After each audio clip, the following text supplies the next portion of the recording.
मैं बहुत सारे वीडियो में मैं इस टॉपिक के बारे में से डिस्कशन कर रखा हूँ, बट यहाँ पे मैं एक सेपरेट वीडियो में बनाने जा रहा हूँ जिससे ऐसे आप लोग को इन्फॉर्मेशन मिलेगा मेरे थ्रू कि इसका क्या रोल हो सकता है और कितना हमें नुकसान हो सकता है। तो चलिए हम डायरेक्ट टॉपिक पे आते हैं, एक्सपेंस रेशियो पे। अगर हम कहीं भी इन्वेस्टमेंट करते हैं, म्यूचुअल फंड में, एसआईपी में या फिर लमसम में इन्वेस्टमेंट करते हैं, तो हमें एक इन्वेस्टमेंट पे एक्सपेंस रेशियो लगता है, जो कि हो सकता है कि हमें ऐसे 0.5% हो सकता है, 0.25% हो सकता है, या फिर ऐसे 1.2% हो सकता है, कितना भी हो सकता है।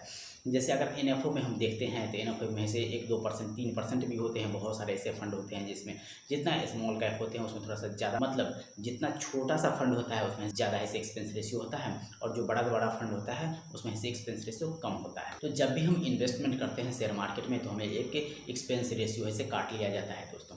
तो वो हम देखते हैं कि अगर आप बिलीव नहीं करेंगे, अगर आप कहीं भी कैलकुलेशन करते हैं, एक ऐसे एसआईपी कैलकुलेटर आप डाउनलोड करेंगे और कैलकुलेशन करेंगे कि 1%, सिर्फ 1% से हमें क्या है सब बेनिफिट हो सकता है, कितना का बेनिफिट हो सकता है। जब हमारा 25 साल के बाद अगर हम कैलकुलेशन करते हैं तो आप 1000 रुपया महीना इन्वेस्टमेंट करते हैं सपोज दैट, और देखते हैं कि ऐसे हमें ऐसे 1.25% का ऐसे सपोज दैट ऐसे एक्सपेंस रेशियो लग रहा है, और 25 साल के लिए इन्वेस्टमेंट करते हैं और फिर कैलकुलेशन करते हैं तो हमारा ऐसे सपोज दैट ऐसे वहाँ पे हमें 1 करोड़ का ऐसा फंड तैयार हो जाता है। अगर उसको हम डिडक्ट करके 0.45% अगर करते हैं और 0.75% हम अपने बचाते हैं एक्सपेंस रेशियो से, और फिर कैलकुलेट करते हैं उसे ऐड करके अपने इंटरेस्ट रेट में, फिर हम देखेंगे दोस्तों ऐसे वहाँ पे कम से कम 25-30 लाख रुपए का डिफरेंस हो चुका होता है 25 साल में। अगर आप 1 साल और अगर छोड़ देते हैं ना तो वो 25 लाख जो होता है वो लगभग 40 लाख रुपये के ऐसे बराबर हो जाते हैं। तो 1% जो होता है एक्सपेंस रेशियो, उसे आप छोटा छोटा अमाउंट नहीं समझे, क्योंकि एनएफओ जब भी आप लेते हैं तो छोटा छोटा यूनिट होता है। आपको 10 रुपये में यूनिट मिल जाएंगे, 20 रुपये में मिल जाएंगे, 15 रुपये में एक यूनिट मिल जाएंगे। बट आप कैलकुलेशन करेंगे और देखेंगे तो ज़रूरी नहीं है कि एक एनएफओ में ही इन्वेस्टमेंट करना है। एनएफओ अगर हम लेते हैं तो एनएफओ में हमारे ऐसे पीछे का डाटा कुछ पता नहीं होता है कि इसका कैलकुलेशन क्या हो सकता है, ये फंड हमारा ऐसे ग्रोथ करेगा या नहीं ग्रोथ करेगा। देखिए हर फंड ऐसे ग्रोथ करता है, बट बहुत सारे ऐसे फंड होते हैं जो 2% ग्रोथ करते हैं, 3%, 4%, 5%, 10% ग्रोथ करते हैं। बट हमें तो कुछ ऐसा फंड चाहिए जो कम से 20% से ऊपर हमारा ऐसे ग्रोथ रेट हो।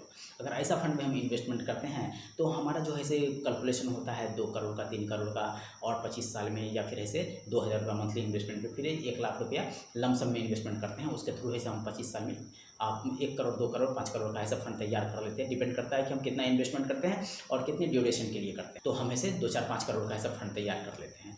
हम अगले वीडियो में लेके आएंगे कि अगर आप 1000 रुपया मंथली इन्वेस्टमेंट करते हैं तो हमारा फंड ऐसे कितने करोड़ का ऐसे हो जाता है, कैलकुलेशन के साथ मैं बताऊँगा दोस्तों। और 2000 रुपया इन्वेस्टमेंट करते हैं तो कैलकुलेशन के साथ मैं बताऊँगा कौन सा फंड में इन्वेस्टमेंट करते हैं। मैं सारा डिटेल में मैं बताने जा रहा हूँ उस फंड वीडियो में कि कितना इन्वेस्टमेंट करेंगे आप और कहाँ से ऐसे इन्वेस्टमेंट करेंगे, किस फंड में इन्वेस्टमेंट करेंगे, जिसमें आपका ऐसे एक एक पैसा आपका ऐसे बचेगा, और वो एक एक पैसे कैलकुलेट करके आपको ऐसे करोड़ का फंड तैयार हो सकता है। कहा जाता है ना कि बूंद बूंद से ऐसे तालाब भरता है, तो उसी तरह अगर आप एक एक पैसे बचाकर इन्वेस्टमेंट करते हैं तो आपको ऐसे करोड़ों का ऐसे फंड तैयार हो जाता है दोस्तों।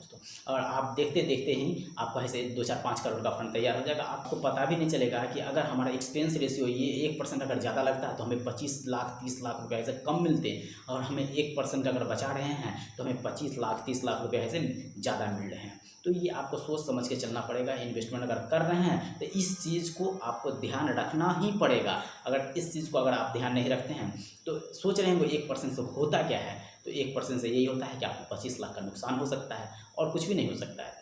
अगर आपके पास, अगर आपके लिए 25 लाख रुपया कुछ नहीं है तो आप ऐसे छोड़ सकते हैं, 1-2% किसी एनएफओ में इन्वेस्टमेंट कर सकते हैं जो नया नया फंड आता है। अदरवाइज़ ऐसे फंड में इन्वेस्टमेंट करेंगे जो पहले से हम उसे देख रखे हैं कि कितना का हमारा वो फंड रिटर्न दे रहा है। 10 साल 15 साल का फंड जो है वो उसके बारे में हम देखेंगे, फिर हम इन्वेस्टमेंट करते हैं वहाँ पे, तो हमें पता चलता है कि ऐसे करोड़ों का फंड आसानी से तैयार हो जाता है बिना रिस्क का। और अगर रिस्क भी है तो बहुत कम रिस्क होता है म्यूचुअल फंड में।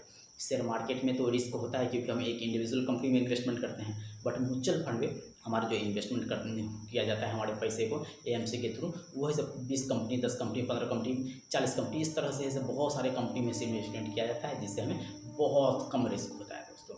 हमारे फ्लक्चुएट करते हैं हमारे पैसे, बट हमारा जो प्रिंसिपल अमाउंट होता है वो फ्लैक्चुएट नहीं करते हैं, जो हमारा इंटरेस्ट होता है वो फ्लैक्चुएट करता है।